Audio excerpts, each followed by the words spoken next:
अस्सलामुअलैकुम। बोल न्यूज़ के साथ मैं हूं फराज अहमद। हेडलाइंस आप जान चुके हैं। बुलेटिन का आगाज करेंगे इस खबर के साथ। अमीर जमात इस्लामी पाकिस्तान हाफिज नईमुर रहमान ने हुकूमत के लिए खतरे की घंटी बजा दी है। पिंडी में जारी धरने से खिताब करते हुए कहा कि हो सकता है धरने के बाद मार्च शुरू कर दें। ये धरना फिर पार्लियामेंट समेत पूरे मुल्क में हो रहा है। हुक्मरानों को अंदाजा नहीं कि इस बार हम क्या सोच कर आए हैं। हुक्मरान हवस और इक़्तिदार में मुब्तला हैं। ये फैसला किया है कि अब हक लिए बगैर वापस नहीं जाएंगे जब तक हमारे मुतालबात नहीं मानोगे।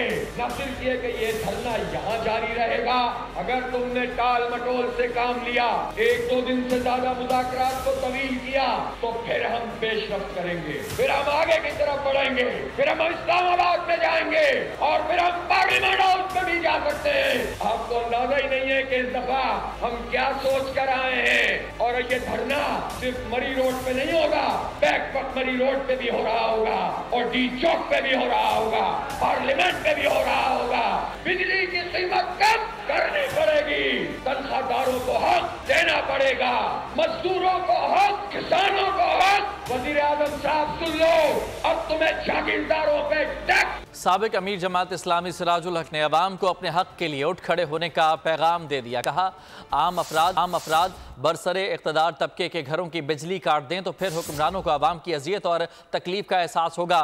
लारे देने वाले ये नहीं जानते कि अवाम का सब्र का पैमाना लबरेज हो चुका है। हुकूमत में शामिल लोग नहीं चाहते कि IPPs के मुआहदों पर नजरसानी हो।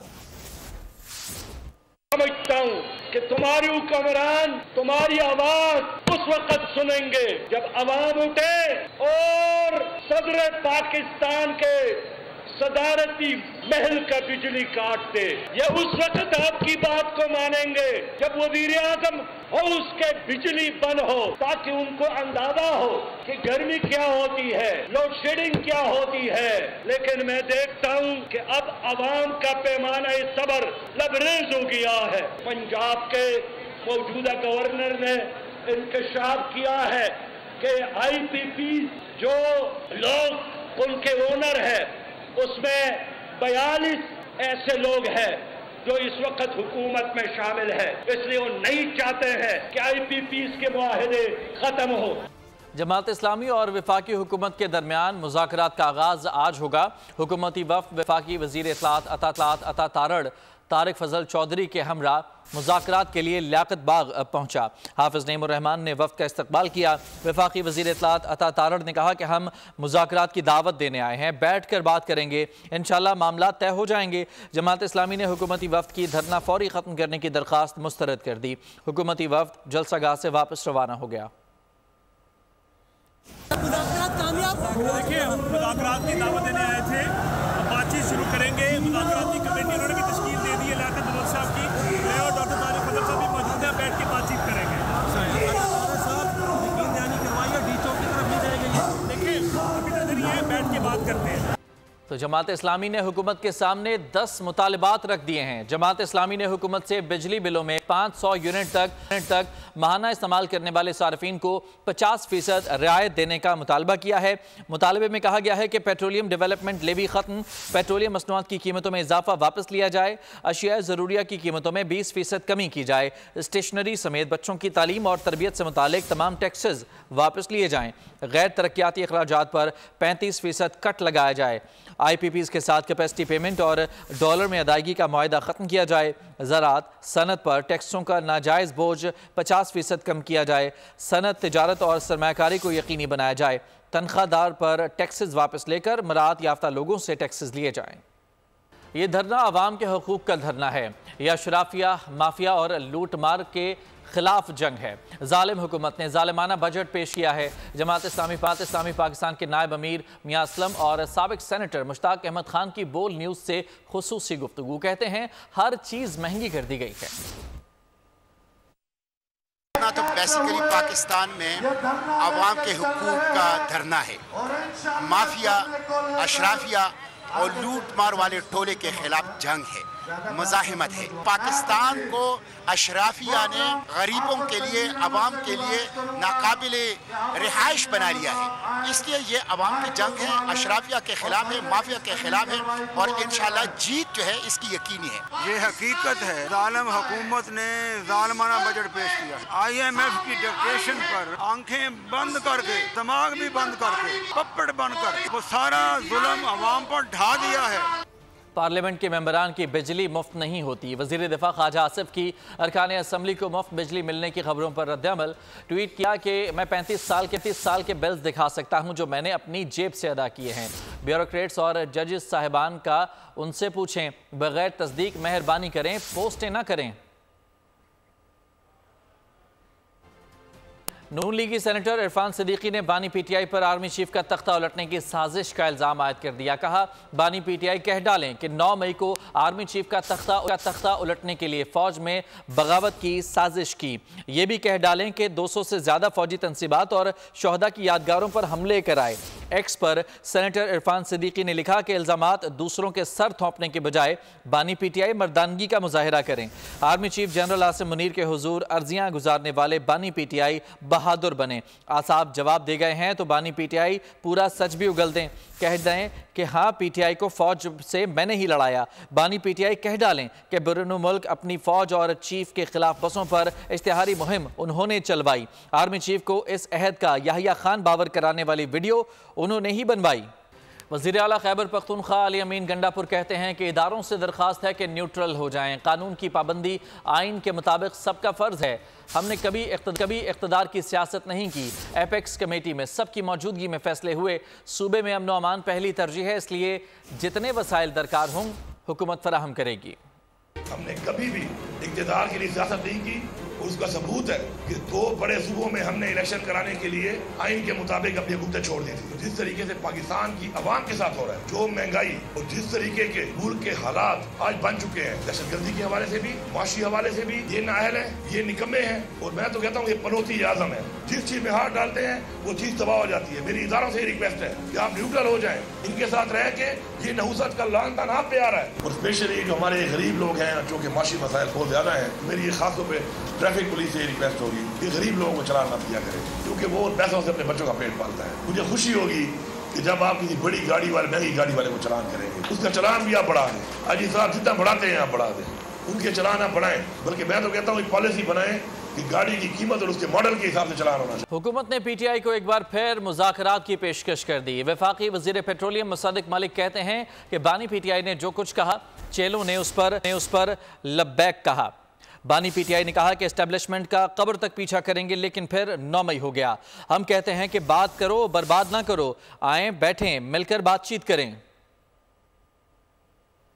कहते हैं बात करें, आप कहते हैं धरना देंगे। हम कहते हैं बात करें, आप कहते हैं धरना करें। बात करें या धरना करें, हम कहते हैं कि आइए बैठें, सुलझाएं। आप कहते हैं मुल्क गिर पहिया जाम करेंगे। मैं पूछता हूं किसका पहिया जाम करेंगे? तरक्की का पहिया जाम करेंगे, खुशहाली का पहिया जाम करेंगे, रोजगार का पहिया जाम करेंगे, किस चीज का पहिया जाम करेंगे? तो भाई बात करो, बर्बाद नहीं। सुलझाओ, उलझाओ मत। याद रहे कि आज जो आप उद्यम मचा रहे हैं, ये उद्यम आप अपने बच्चों की जिंदगियों में मचा रहे हैं। अगर आप पहिया जाम करेंगे तो उस मुस्तकबिल का करेंगे जो आपके बच्चों का है। अगर आप बर्बाद करेंगे तो अपनी फ्यूचर नस्लों को करेंगे। हमें हटाना, हटा दे। हम तो पहले आपको कह रहे थे, आप कहते आपकी ज्यादा सीटें आए, क्यों नहीं लिया आपने? जब हमने आपको कहा कि आए, आप कहते हैं आपकी ज्यादा सीटें हैं तो हुकूमत बनाए, तो क्यों नहीं बनाई? कि सुलझाना आपका मकसद नहीं था, उलझाना था मकसद, फसाद मचाना था मकसद। तो मत करें। हम दोबारा आपसे कहते हैं, आइए बात करें। चेयरमैन तहरीक इंसाफ बैरिस्टर गौहर ने हुकूमत का तर्ज अमल गैर सियासी करार दे दिया। बयान में बोले, बात करो, बर्बाद मत करो जैसे अल्फाज इस्तेमाल करने के बाद क्या मुज़ाकरात करें? इस तरह मुज़ाकरात की पेशकश को कैसे तस्लीम कर लें? हमारे अरकान और कारकुनान रोज़ गिरफ्तार हो रहे हैं, चादर और चारदीवारी को पामाल किया जा रहा है। हमें तो पुरअमन एहतजाज की भी इजाज़त नहीं। मुज़ाकरात उस वक्त हों जब हुकूमत अपना रवैया दुरुस्त करेगी। पीटीआई पर सिर्फ पाबंदी से काम नहीं चलेगा, बानी पीटीआई को सजा होनी चाहिए। गवर्नर सिंध कामरान खान टेसोरी का तकरीब से खिताब। कहा, पीटीआई के रहनुमा जो आलमी सतह पर खतूत लिख रहे हैं, इससे उनकी जमात तो शायद मजबूत हो जाए, पाकिस्तान कमजोर होगा। ये पाकिस्तान को माशी तौर पर तबाह करने की साजिश है। हमें आज़ादी तो मिल गई, लेकिन सुकून की तलाश में 77 साल बीत गए। मुल्क इस वक्त माशी बहरान में फंसा हुआ है। सच्चे पाकिस्तानी होकर सोचें तो आप देखें, पीटीआई के जितने भी लीडरान हैं, उनके जितने बयानात हैं वो पाकिस्तानी मईशत को तबाह करने के लिए। आज उनको ये एहसास ही नहीं है कि वो दुनिया में जो खतूत लिख रहे हैं पाकिस्तान के हवाले से, उससे उनकी सियासी जमात तो शायद मजबूत हो जाए, लेकिन पाकिस्तान मजबूत नहीं होगा। आज वो इलेक्शन के हवाले से यूएस की जो पार्लियामेंट है उसमें करारदाद मंजूर कराएं तो इससे पाकिस्तान मजबूत होगा, ये कमज़ोर होगा, ये आप लोग फैसला करें। आज वो यूके में लॉबिंग कर रहे हैं कि वहाँ भी करारदाद मंजूर हो। मैं समझता हूँ कि ये पाकिस्तान को एक सोची समझी साजिश के तहत माशी तौर पर तबाह करने की साजिश है। इसे हमें सोचना होगा और सिर्फ पाबंदी से काम नहीं चलेगा। इमरान खान साहब को उनके इस अमल पर करार वाकई सज़ा देनी चाहिए। शुक्रिया। पीटीआई के साथ जो कुछ हो रहा है वो उनका अपना किया हुआ है। बानी पीटीआई कहते थे न्यूट्रल जानवर होता है, अब कहते हैं न्यूट्रल अच्छी चीज़ है।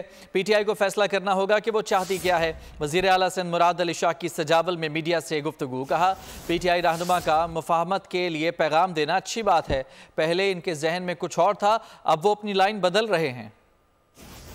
पीटीआई के साथ हो रहा है वो पीटीआई का अपना किया हुआ है। वो जो अल्फाज का इस्तेमाल है, मतलब वो तो इतना वाज़ेह फ़र्क, आपको वो दिन ज़्यादा पुराना नहीं है जब आपको वो न्यूट्रल के ऊपर हैवान और जानवर की बात कही गई थी। अब कहा जा रहा है कि न्यूट्रल अच्छी चीज़ है। मुझे समझ नहीं आती। मैं इसीलिए कह रहा हूँ कि पीटीआई को फैसला करना होगा कि वो चाहती क्या है। जो बुनियाद उन्होंने डाली थी उस वजह से, और फिर आपने किया, उस गलती का एहसास करें और आगे चलने की बात करें। ये तो अच्छी बात है कि अच्छा पैगाम दिया है, इसलिए कि इसका मतलब ये है कि पहले जहन में कुछ और था, अब वो अपनी शायद लाइन बदल रहे, जो नज़र आ रहा है। सिर्फ पीटीआई को अपनी जो लाइन्स हैं वो क्लियर करनी पड़ेंगी अगर उन्हें मुल्क के लिए।